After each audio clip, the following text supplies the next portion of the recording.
Hi friends, ఎలా ఉన్నారు? బాగున్నారా? ఏంటంటే ఫ్రెండ్స్, ఇది కొంచెం డిఫరెంట్గా వండాను అన్నమాట ఫ్రెండ్స్. ఇది చూడండి. ఏంటంటే ముందు ఏంటంటే ఎగ్స్ ఉడకబెట్టాను అన్నమాట ఫ్రెండ్స్. నేను ఉడకబెట్టేసి మూడిటిని వాటిని పక్కన పెట్టేసి ఉప్పు, కారం, పసుపుతో ఫ్రై చేస్తాను అనమాట.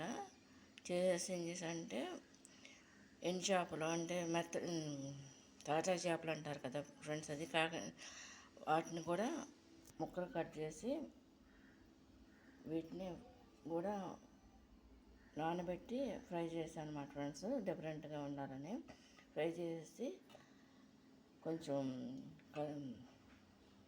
టమాటాలు కూడా ముందు దానికి ఫ్రై చేస్తాను అన్నమాట.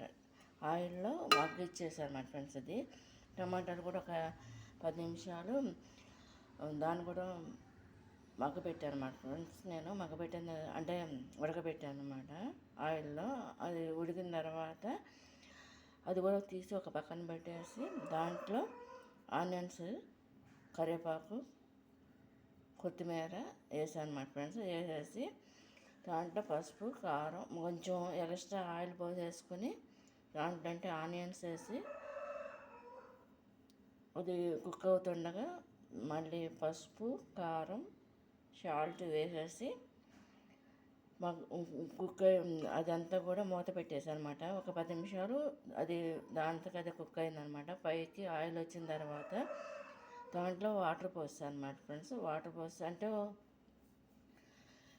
2 లోటాలు వాటర్ పోసాను అనమాట. అంటే మీడియం సైజు లోటాతో పోసేసిన తర్వాత అదంతా కూడా కుక్ అవుతుండగా ఈ గుడ్లు అనేది ఉంది. ముందు ఏంటంటే చేపలు వేసాను అనమాట. ఎండు చేప ముక్కలు వేసిన తర్వాత అది ఒక 5 నిమిషాలు అలా ఉడికిన తర్వాత దాంట్లోనే గుడ్లు కూడా వేస్తాను అన్నమాట ఫ్రెండ్స్. ఇదంతా కూడా మొత్తం కుక్ అయిపోయింది ఫ్రెండ్స్. ఇది కనుక మీకు నచ్చినట్టు లైక్ చేయండి, షేర్ చేయండి, సబ్స్క్రైబ్ చేయండి. మీకు ఫుల్ వీడియో కావాలంటే all in one blogs my recipes Bujji Sunitha అనే దాంట్లో ఫుల్ వీడియో ఉంటుంది. ఒకసారి దాన్ని కూడా విజిట్ చేయండి ఫ్రెండ్స్. బాయ్.